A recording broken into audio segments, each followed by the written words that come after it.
Herkese merhaba. Saat 11 oldu. Ben hala miskinlik yapıyorum. Hostelden çıkmadım. Biraz burnum akıyor. Büyük ihtimalle ille bir anda da hasta oldum.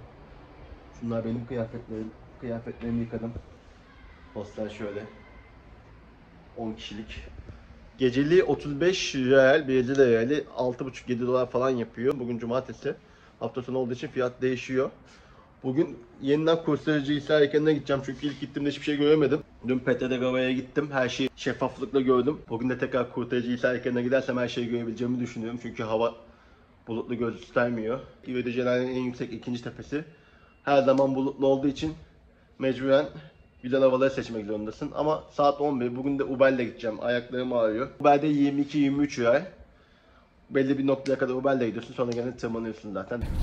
Dördüncü veya beşinci Uber'de. Millet Koteci yaşarken oraya gitmek istemiyor. Oraya yakın bir favela var. Büyük ihtimalle ondan 19 real verdim. Vallahi bir kumar oynadık. Bakalım İsa görebileceğiz mi göremeyeceğiz mi? Baktım hava durumuna. Saat 2 ile 3 arası sis gösteriyor. 3'ten sonra hiçbir şey göstermiyor. Temiz gösteriyor, yani güneşli gösteriyor. Hemen Uber çağırdım. Uber iniş noktasından da İsa'ya bir 35-40 dakika gene yürüyeceğiz. Biraz kendimi hasta hissediyorum. Burnum falan akıyor ama gene tırmanıp görmek istiyorum. Şimdi Uber'den indim. Burası şöyle bir yer. Buradan da aileye gitmek istiyorsanız minibüste, bunların kendi minibüsleri ve onlarla gideceksiniz. Kendi aracınız varsa da buraya park edip buradan da gidebilirsiniz. Şöyle minibüsler var. Ben yine yürüyerek gideceğim. Hava gene bulutlu, sisli ama iyi olacağına inanıyorum. Yürüyerek gidip göreceğiz bakalım. Fiyat listesi şöyle. Düşük sezonda 43.40, yüksek sezonda 65.40. Çocuklar için 21.40, yaşlı için de 10.70 real. Düşük sezon, yüksek sezon fiyatları farklı oluyor. Ve Euro'ya gitmek isterseniz de 25.80 buradan. Şuradan hemen aradan yol var. Tırmanacaksınız bir 40-45 dakika. Oradan tırmanabilirsiniz. Şöyle bir manzaraya bakalım ilk önce. Tam çıkmadan hava temiz ve güzel gözüküyor şöyle.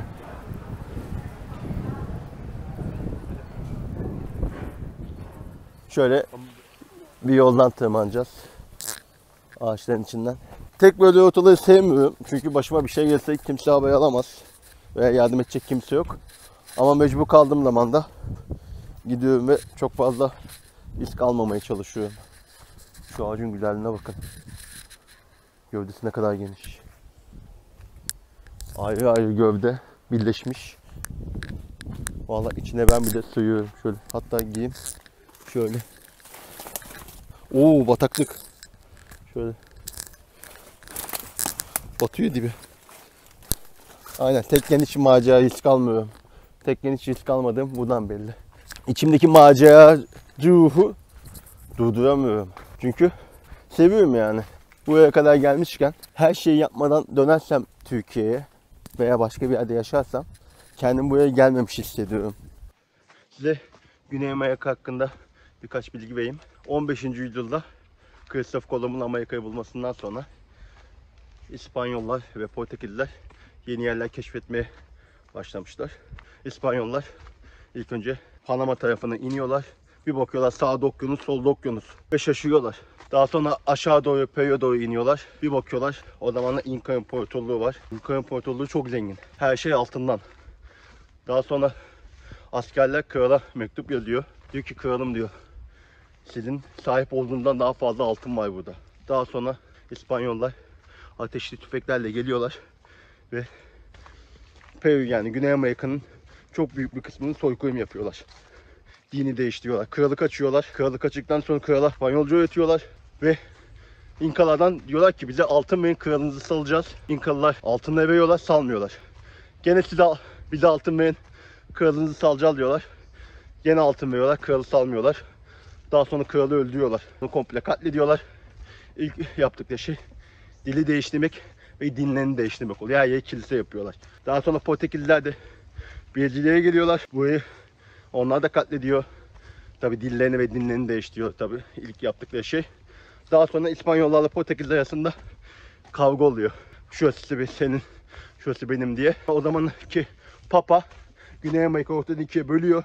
Diyor ki bu taraf diyor İspanyolların, bu taraf diyor Portekizlilerin. O yüzden Güney Amerika'da İspanyolca konuşan çok fazla ülke olmasına rağmen Portekizce konuşan tek bir ülke var. O da Brezilya.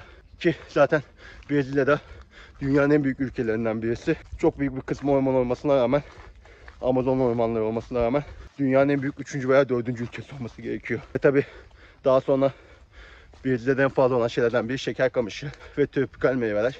Brezilya, Portekizce, geri kalan Arjantin, Paraguay, Uruguay, Şili, Bolivya, Ekvator, Peru, Kolombiya, Venezuela İspanyolca konuşuyor. Tabi daha önce de anlatmıştım. Simon Bolivar daha sonra bağımsızlık savaşı başlatıyor. Venezuela, Kolombiya, Peru ve Bolivya'dan onunla birleşiyor. Büyük Kolombiya devletini kuruyor. Ondan sonra zaten Simon Bolivar öldükten sonra da Büyük Kolombiya devleti yıkılıyor. Daha sonra ufak devletler yıkılıyor. Nefes nefese anlatıyorum çünkü yol bayağı bir zorlu. O yüzden biraz da hastayım. Sesimden zaten belli oluyordur. O yüzden ses kötü geliyorsa kusura bakmayın. Brezilya dünyada gelir dağılımının çok uç noktalarda olduğu ülkelerden biri. Hatta ilk 3'te falan olması lazım. Bir kısım çok zengin, aşırı zengin. Ama bir kısım sokakta yatıyor. Favelalarda kalıyor. Favelalar zaten o yüzden ortaya çıkmış bir şey. İnsanlar favelalarda hiç elektrik, su, doğalgaz hiçbir şey ödemiyor. Zaten çoğu imkanları yok. Herkesin dediği tek şey şu: sokaktaki telefon kullanma, araç içindeysen camları kapalı tut. Direkt çalarlar diyorlar. O yüzden Brezilya'ya gelmeden önce bu kadar millet söylüyordu, görüyordum ama buraya geldikten sonra, o atmosferin içine girdikten sonra korkuyorsun. Çünkü yolun ortasında seni çevirip telefonunu isteyebilir veya çalmaya çalışabilir. Yolsuzluk zaten burada da var. Bir de asgari ücret burada düşük, 210 dolar. Ve hayat pahalı. Yani 210 dolarlık bir ülkeye göre 1 dolar akbil basıyorsun. Geçen sefer hiçbir şey görememiştik. Bu sefer de idare eder. Burası komple Rio Corcovado Portekizce ismi. Yine aynı yerden gireceğim. Turist olduğum için 17 real ödeyeceğim. Neden olduğunu bilmiyorum. Ama bu sefer 8.80 ödedim. Şöyle. Neden 8.80 ödedim hakkında hiçbir bilgim yok. Öncekinde 17 almıştı. Bir saat önce aşağıdaydım. Hava açılıp kapanıyordu. Ama şimdi tamamen kapalı. Yeniden buradayım. İnsan kendini gizliyor. Sadece orada sis var. Valla dünden kalma gofretim var. Bekliyorum. 2,5-3 saat bekleyeceğim. Sen mi inatçısın, ben mi insan, göreceğiz. Benim acelem yok. Gofretim var, suyum var. Kimse de beklemiyor, tekim çünkü. Bütün sis bu tepede. Her şey burada.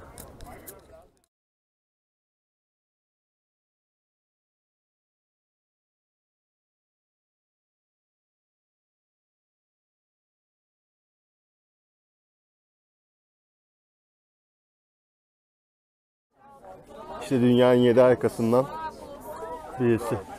İsa. Normalde içinden yukarıda çıkılabiliyor. İlle Gayen'de de bir adamla gördüm. 20 yıl önce çıkmış. Gazeteciymiş. Özel izinle çıkmış. Komple düzeldi. Sabah geldiğim yer şuradan. Şöyle geldim, yürüdüm. Şuradan Uba'ya bindim. Siz komple gidince manzara çok güzelleşiyor. Şu binaların arkası Ipanema plajı. Şurası Copacabana. Şuralar favelalar. İsa da temizlendi. Şöyle herkes zaten fotoğraf çektirme peşinde. Şurası da Kesme Şeker Dağı. Rio manzarası. O güzel fotoğraflar böyle emek vererek çıkıyor. Yavaş paraşütü.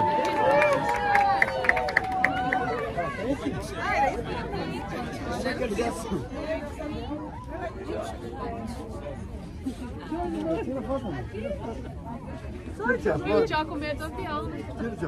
Ah, vai passar pertinho. En güzel manzara. Bütün Brezilya ayağının altında. Rio de Janeiro. Şurası Maracanã stadyumu, oraya da gittim. Köpek yedi.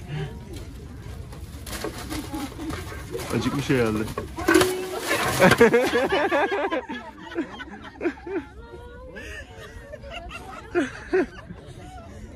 Bir tane daha var burada.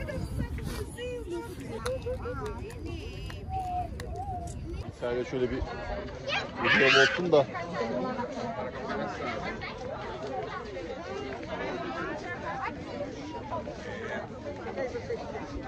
Geçtim ben. Şöyle yemyeşil tren raylarının üstünden aşağı doğru iniyorum. Şu soldan büyük ihtimalle aradan patika yola gideceğim. Bir buçuk iki saat falan. Daha sonra bir park var. Parka iniş yapacağım. Yerler biraz kaygan. Ayakkabım da zaten trekking'e uygun değil. Hiç böyle bir şey hayal etmediğim için yanlış ayakkabı seçimi yaptım. Siz olun, yanlış ayakkabı seçimi yapmayın. Yol ayrımına geldim. Şu sağdaki yer, sabah geldiğim yer. Kıyısları trenlerin, minibüslerin kalktığı yer. Soldan gidersen de ilk tırmandığımız yer. 2 saatlik mesafede ilk tırmandığımız yer. Ben soldan gideceğim.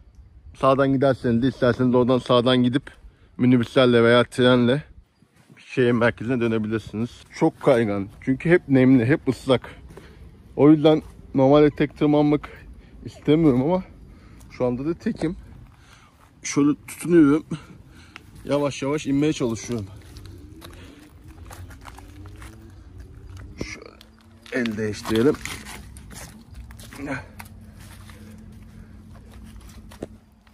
Ama yapacak bir şey de yok. İnmek çıkmaktan daha zor çünkü çok kaygan. Kendimi aşağı bırakmam lazım. İndik iyi kötü. Öbür ayakkabıyı mahvettim. Büyük ihtimalle bu da mahvolacak ama olsun. Bu ayakkabıyı da bana geçen sene Amerika'da doğum günü hediyesi olarak Onur abi almıştı. Ona teşekkür ediyorum. Seneye doğum günümde aynısından istiyorum kendisinden, biraz yüksüzlük yapıyorum. Ama o kadar da hattım var. Sever beni. Asıl tehlikeli yerlere geldik. Bayağı bir kaygan.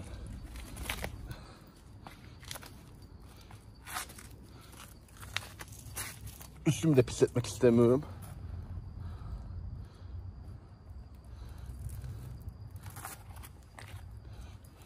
Ayetten video çekmek istiyorum. Ayetten ölmek de istemiyorum. Elim mahvoldu. Demir sağlam. Demire güvenebilirsiniz. İlk önce şöyle çekin kendinize. Sizi çekiyorsa sağlamdır. Ben bir yola 93 kilo falan çıktım. 94 kilo falan çıktım. Şimdi kaç kiloyum bilmiyorum ama biraz kilo verdim. Ya hep böyle. Hoppa. Şurada bir demir daha var. Onu da tuttum. Ayakkabının altı çok ince. Ayağım acıtıyor.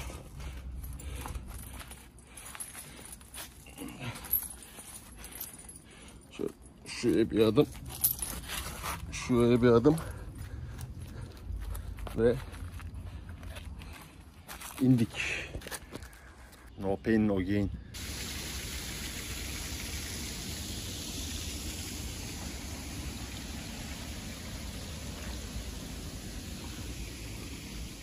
Çok güzel bir şelale. 5'te kapanıyormuş.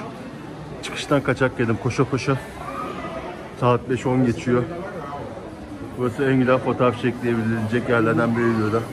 Meşhur. Vallahi adam peşimden gelmedi. Bir kızlarla konuşuyordu. Ben de koşa koşa kaçak girdim. Ben de bu sıraya gireceğim, bir tane fotoğraf çekeceğim. Zamanım var zaten. Sıra bayağı var ama gerçekten fotoğraf çektirmeye çok güzel. Sonuncu benim ama çok yavaş ilerliyor. Yani bir kişi 50 tane fotoğraf çektiriyor. Ama mecbur bekleyeceğiz. Belediye de burada fotoğraf çektirmeni dövüyorlar. İsa tertemiz gözüküyor da. İsa heykeli. Burası da böyle çok güzel bir yer.